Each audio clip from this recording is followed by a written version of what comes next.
Hello out there, welcome to a new session of the Women of the Bible Speak. This is your Pastor Yeti.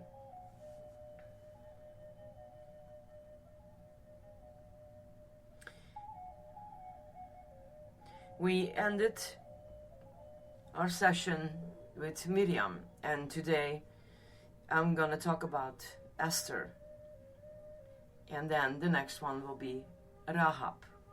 Unexpected heroes of faith. But I'm start with Esther. So take your time to listen to it because it's always longer than my normal other sessions of podcasts. But anyway, Esther. Esther is one of only 2 women in the Bible with a book named after her. And what a book it is. Because of its length, we hear more of her story than that of any other woman in the Bible.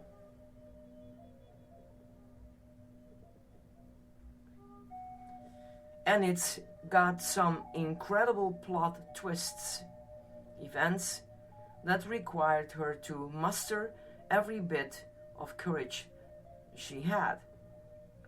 Of all the women we meet in this study, Esther is maybe the most unusual. She was the only one who was a queen. She was the only one and so, for one thing, here is also the only story that takes place entirely outside the land of Israel.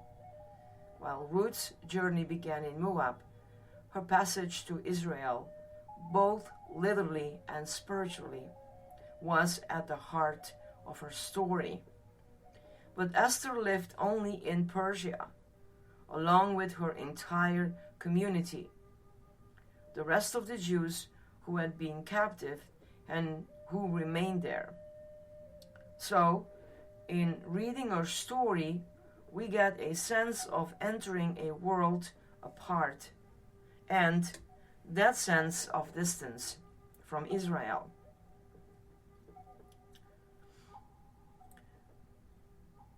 From her Jewish community, and even at times, it seemed, from God, is a big part of how Esther's adventure unfolds. Our first clue about Esther comes in her name, which wasn't even Jewish. Some scholars believe it's a variation on Ishtar. Ishtar, the name of the Babylonian fertility goddess and a popular female name in Babylon and Persia. Or simply that it means star. Either way, Esther wasn't a Jewish name, but Esther did have one of those as well, Hadassah, meaning myrtle tree. In her everyday life, her pagan name would have been the one she used, and this reveals to us a Jewish community that has been uprooted not just from the land of Israel in its exile, but also from their own concept of themselves as God's chosen people. Many years before, a remnant of them had returned from exile to Israel, led by Ezra and Nehemiah. But Esther's family was among the Jews who stayed behind and assimilated into Persian culture. After 70 years in Babylon, then under the rule of Persia, they established homes and families, becoming comfortable and complacent with a different way of life. Jews like Esther would probably have known nothing of life back in Judea. A young woman, she has already been visited by tragedy by the time we meet her. The Bible tells us she was taken in and raised by her cousin Mordecai after the death of her parents. Esther's is also the only story that takes place entirely in a city, and not just any city, but Susa, the great Persian capital. Next to Susa, Jerusalem looked like a peasant backwater. A huge city of as many as 1 million people. Susa boasted stunning architecture. Its ruins survive today. Indeed, it was the city of all art, industry, and scholarship in the vast Persian Empire. There was nothing in Israel like this magnificent royal city, and Esther likely grew up there, as did thousands of other Jews, because generations before, her ancestors had been captured by Nebuchadnezzar, forced and taken to Babylon. When Babylon fell to the Persians, captive communities moved into Persian lands as well. This migration of Jews from Israel to Babylon and then to Persia and beyond is known as the diaspora, the great scattering of Jewish people throughout the ancient Near East and beyond. This was Esther's world, a sphere where no one she knew had likely even been to Israel or spoke Hebrew fluently. It's possible that Esther herself didn't know any Hebrew. The Jewish community retained a distinct identity, but it may have been primarily an ethnic one. We also don't know the state of Esther's religion's education. We do know that not once does she utter God's name in her story. It would be understandable if the God of her family and relatives seemed far off to her. Did she know any of the great stories of the women of her people, of Miriam and Hannah, of Deborah and Jael? It's possible she heard about them from her older cousin Mordecai, who took her in as an orphan. Was he also the one who made sure she had the Jewish name and knew something about her roots? If we live our faith with integrity, we can all feel like Esther at times in our walk with God.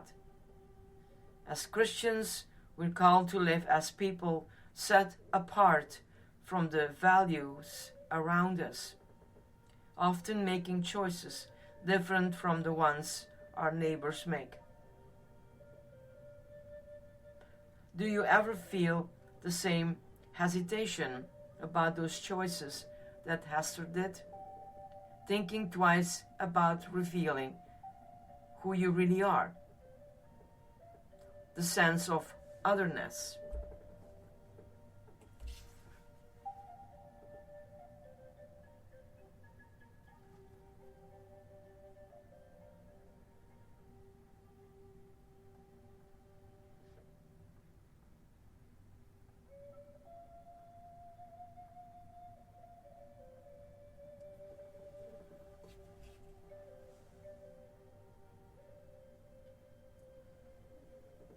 Otherness from the world around us is a positive sign, spiritually speaking.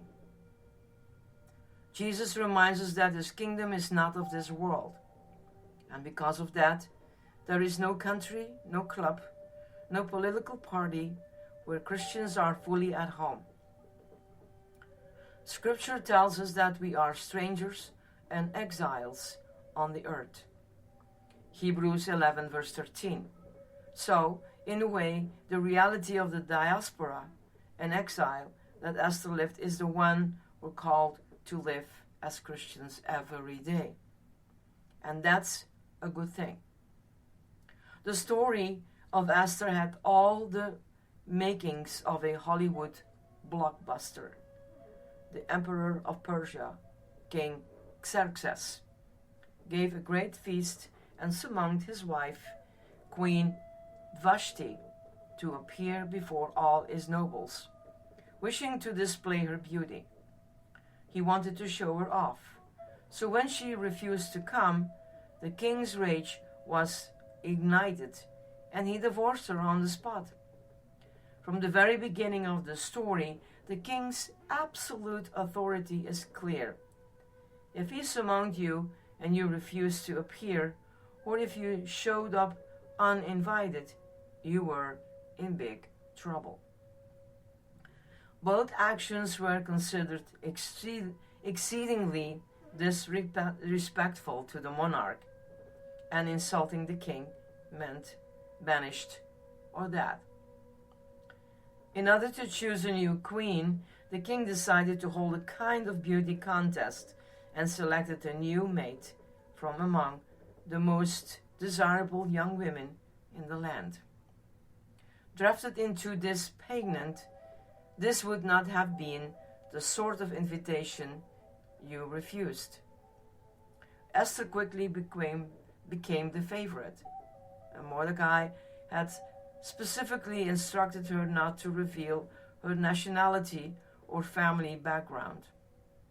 So, this beautiful Jewish woman became the queen of Persia, living in a palace surrounded by strangers and cut off from her only family. That's the short and sweet Sunday school version, right? But this book of the Bible gives us a much more detailed picture about how Esther went from orphan to queen. Before young men, women's turns came to go into King Xerxes. She had to complete 12 months of beauty treatments prescribed for the women, 6 months with oil of myrrh, and 6 with perfumes and cosmetics. And she would go to the king. In the evening she would go there, and in the morning return to another part of the harem to care of Shashgaz, the king's eunuch who was in charge of the concubines.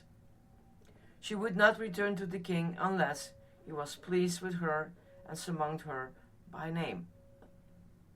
Esther 2, verses 12 to 14. This was the arrangement, and we never really learn how Esther felt about it. From Xerxes' point of view, the whole process had no downside. If he found a woman suitable to be queen, great. If he didn't, well, then he had a stable of concubines. He could flip through and choose a different one every night. The way you are, I might choose a movie to watch. He held the power. But God had miracle plans for Esther. There was something about her that was different, and Xerxes chose her as his queen. Now, the king was attracted to Esther more than to any of the other women, and she won his favor and approval more than any of the other virgins. So he set a royal crown on her head and made her queen instead of Vashti. And the king gave a great banquet, Esther's banquet, for all his nobles and officials. He proclaimed a holiday throughout the provinces and distributes gifts with royal liberalities. Esther 2, 17 to 18. This is exactly where a good novel should end. The beauty young heroine has achieved the pinnacle of earthly glory and is triumph. But that is not the end of Esther's story. Instead, it's just the beginning. Because this is a story about heavenly glory, not earthly glory. It's a story about God's love for his people and about the courage this young woman found the moment it was most needed. the big royal wedding. That's just a blip, setting the stage for the real drama yet to come. And lurking behind all that is the darker story of the struggle between Haman, the king's vizier, and Esther's cousin, Mordecai. Safe to say, Haman had a healthy ego, and he was furious that Mordecai refused to recognize his exalted position and wouldn't bow to him. Then the royal officials at the king's gate asked Mordecai, "Why do you disobey the king's command?" Day after day they spoke to him, but he refused to comply. And therefore they told Haman about it to see whether Mordecai's behavior would be tolerated, for he had told them he was a Jew. When Haman saw that Mordecai would not kneel down or pay him honor, he was enraged. Yet having learned who Mordecai's people were, he scorned the idea of killing only Mordecai. Instead, Haman looked for a way to destroy all Mordecai's people, the Jews, throughout the whole kingdom of Xerxes. Esther 3:3-6. Mordecai was not intimidated, and he was certainly not impressed by Haman. To be clear, bowing in the Persian context didn't mean a slight tip of the head or a gentle courtesy. No, among Persians, a bow meant your forehead was on the ground. It meant full prostration. It was a gesture also familiar to ancient Jews, but with one difference: the kind of bow was reserved for God alone. Only in the temple and only to God would a Jew make such a gesture of ultimate submission. Haman hated Mordecai because the Jewish man wouldn't show him that kind of differences. So, the plot that Haman hatched to exterminate every Jew in the empire had its root Haman's hatred for Jews and the God they worshipped. Once Haman's plot begins to unfold, Esther's story kicks into overdrive. Haman had cleverly gone to King Xerxes under the guise of rooting out a threat within the region, thereby securing the king's irrevocable backing to unleash a massacre. Then Haman said to King Xerxes, "There is a certain people dispersed among the peoples in all the provinces of your kingdom who keep themselves separate. Their customs are different from those of all other people, and they do not obey the king's laws. It is not in the king's best interest to tolerate them. If it pleases the king, let a decree be issued to destroy them." Esther 3:8-9. The king handed over his signed ring and told Haman to carry out the plan. And once it was set in motion, it couldn't be undone. Decrees were translated into multiple languages and spread across the land. Dispatches were sent by couriers to all the king's provinces with the order to destroy, kill, and annihilate all the Jews, young and old, women and children, on a single day. Esther 3:13.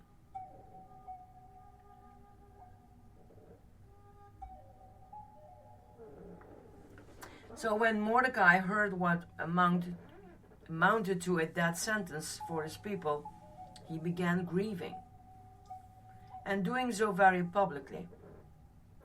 Word got back to the queen, and she was in great distress. Esther 4:4. She sent clothes to the man who had taken her into his home as an orphan, but he refused them.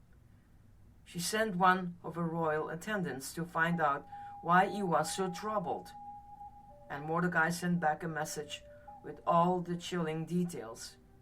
He also included a desperate request to go into the king's presence to beg for mercy and plead with him for her people. Esther 4, verse 8. How did he respond in that moment? How did she respond, right? She didn't say, "Don't worry, I've got it handled."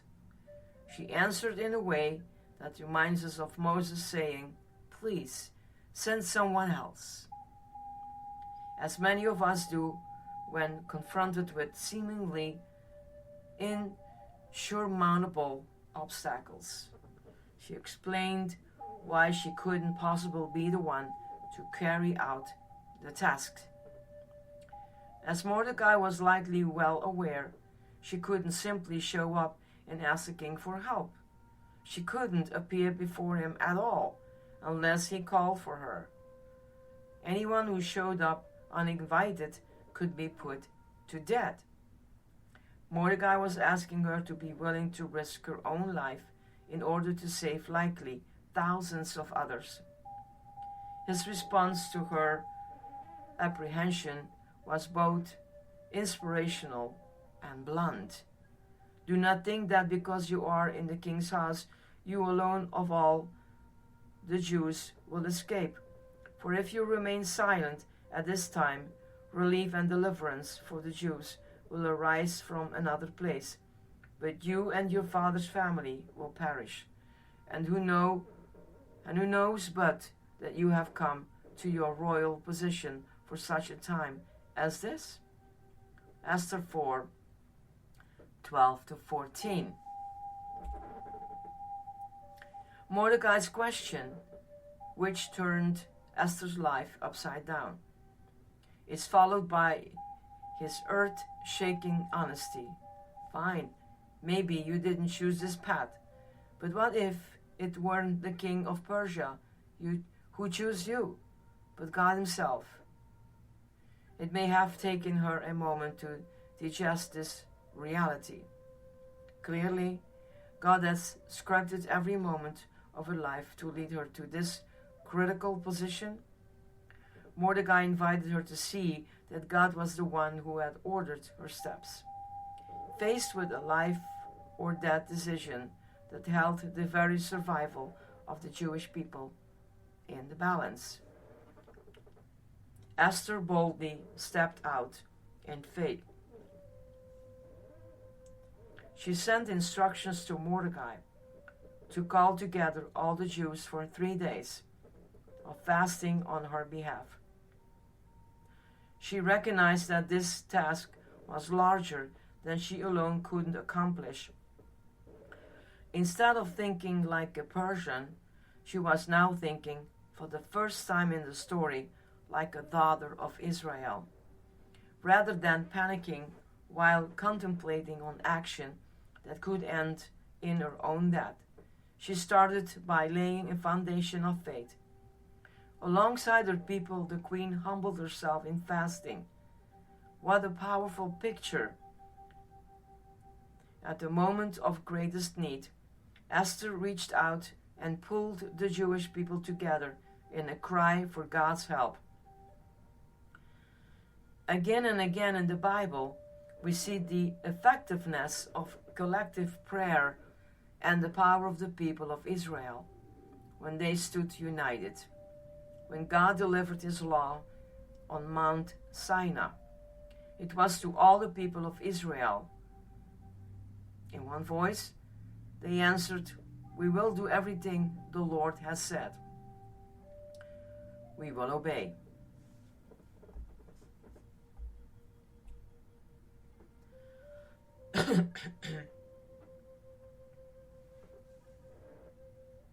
The unity of God's people, then, is a heritage we as Christians enjoy today. At our moments of greatest spiritual crisis, we can reach out to our brothers and sisters, maybe strangers by the world's standards, and find an immediate connection. How many times have you heard of someone in need and prayed for them, knowing you'd probably never meet them on this side of heaven? That's the kind of power Esther was asking her people to rally.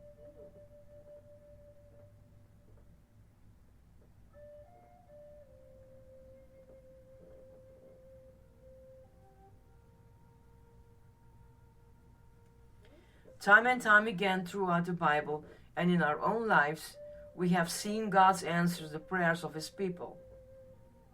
We can't always explain it, just like most of us can't explain the physics of gravity. But we don't have to understand physics in order to know gravity's power, and we don't always have to understand the mysteries of this amazing gift God has given us. Prayer to know that it works. Esther asked her fellow Jews to join together in seeking divine wisdom and favor. Relying on Mordecai to rally the people, she uttered her famous words. When this is done, I will go to the king, even though it is against the law. And if I perish, I perish. Esther 4:16. With this foundation laid, Esther gathered her courage and went to the king. In God's goodness, we see zero hesitation for Xerxes. He extends his golden scepter to her, and Esther is allowed to approach. The king was gracious to her, clearly eager to hear her request. He promised her anything she wanted, even up to half his entire kingdom. Here, the story takes a somewhat unexpected turn, because Esther didn't immediately fall to her knees and beg for her people's lives. Instead, she invited the king to dine with her, but with a very interesting caveat. Haman was invited as well. The element of surprise would be critical in exposing Haman, so why not give him a front row seat? Was she lulling him into a false sense of security, appealing to his pride? If so, she was right on target. At that banquet, Esther again demurred on making her request, but promised to reveal it to the king if he and Haman joined her for another banquet the following day.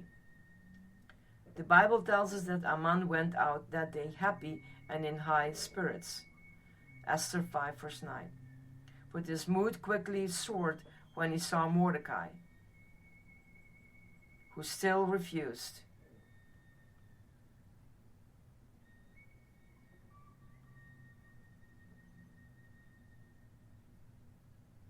To bow to him. By the time he got home, Haman was once again focused on topic number one, himself. We're told he boasted to his friends and family about his wealth, about how the king had honored him, about this elevating position and the exclusive invitations from the queen. Then he capped it all off by saying that he got no pleasure from any of it because Mordecai still refused to grovel to him. What advice did he get in response to his complaints? His friends and family told him to have a gallows built 75 high feet and to ask the king to hang Mordecai from it. Then go with the king to the banquet and enjoy yourself. Esther 4:14. We're told Haman was delighted with the suggestion and had to structure built by the suggestion. What Haman couldn't know is yet another miraculous moment God scribed into this powerful story. You see, that night the king couldn't sleep. He asked for a book of records to be brought before him. In the pages, he discovered that Mordecai had once overheard a plot to kill the king and warned the king's officials in advance, likely saving the king's life. When he asked what honor or reward the man had been given, the king was informed that nothing had been done in gratitude to Mordecai. That's just about the time Haman showed up to ask the king to hang the man. Instead, the king asked Haman how he could best honor a man publicly. Certain that the king was referring to him, Haman outlined a scenario involving royal robes and a fancy horse, with a prince parading the man through the city yelling, "This is what is done for the man the king delights to honor." Esther 6 verse 9. And that's exactly what Haman got the king to do for Mordecai. Imagine Haman's fury. He returned home despondent, but it was time to return to the second banquet with the king and queen. It was during this elaborated feast that the king again asked the queen what she desired and again offered up half of his kingdom. The time had come, and she laid it all on the line. The Queen Esther answered, "If I have found favor with you, your majesty, and if it pleases you, grant me my life. This is my petition, and spare my people. This is my request. For I and my people have been sold to be destroyed, killed, and annihilated. If we had merely been sold as male and female slaves, I would have kept quiet, because no such distress would justify disturbing the king."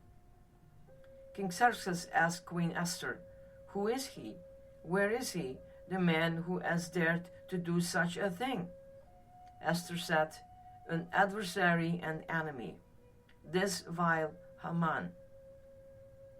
Esther 7, 3 verse 6. It was game over for Haman. He was dragged off stage kicking and screaming and hanged from the gallows he himself had ordered built for Mordecai. To top it off, the king gave Haman's estate to Esther and his priceless, powerful signet ring to Mordecai.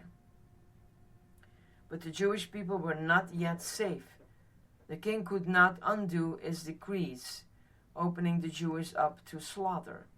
So he allowed Esther and Mordecai to draft a new directive, this one giving to Jewish people every right to assemble and protect themselves, to go after any enemy who came after them. Not only would the Jewish people survive, but they were allowed to pillage the belongings of all their would-be persecutors. It is worth nothing that while they were mighty warriors who defeated thousands, the Jewish people, as the Bible repeatedly tells us, did not generally plunder the valuables or properties they left behind. There was light and gladness for the Jews. Esther 8:16.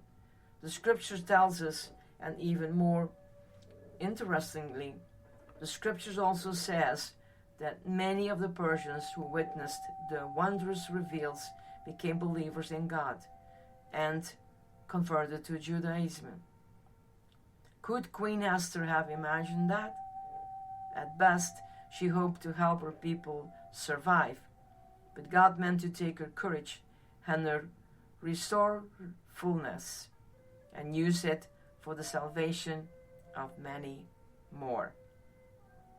It is truly amazing to watch how God took Esther from orphan to queen, and all for the purpose of saving the Jewish people. She didn't have to strive or scheme. He directed her path, every twist and turn, knowing what would one day be asked of her.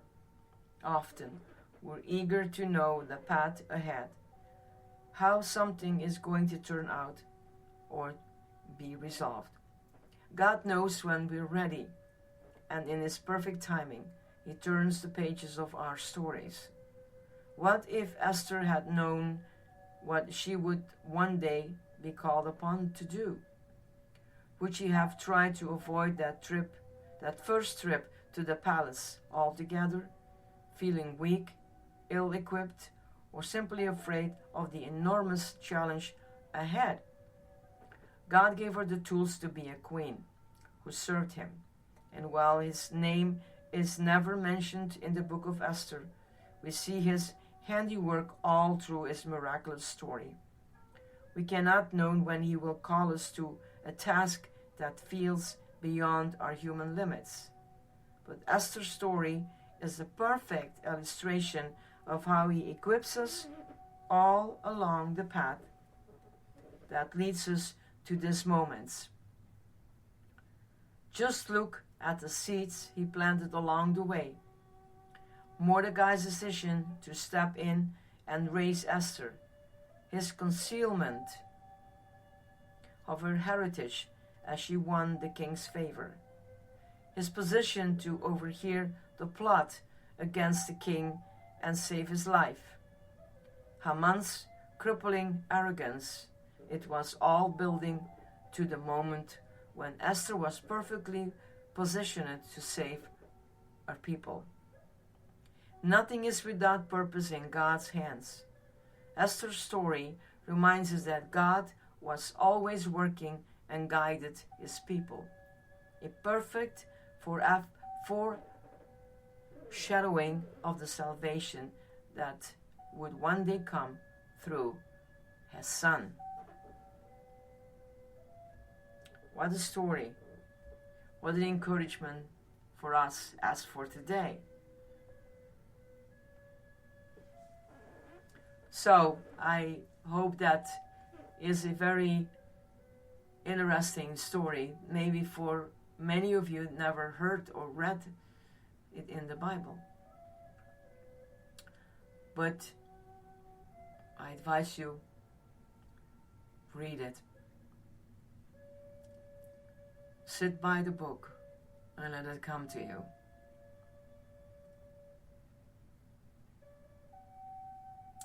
May the peace of God be with you and stays with you, and may His light shine upon you and keep you safe. Have a wonderful weekend. And by the way, for those who serve the country in the United States, blessed Veterans Day to all who served, who left this earth, and for those who are still serving. Thank you. God bless. Bye-bye.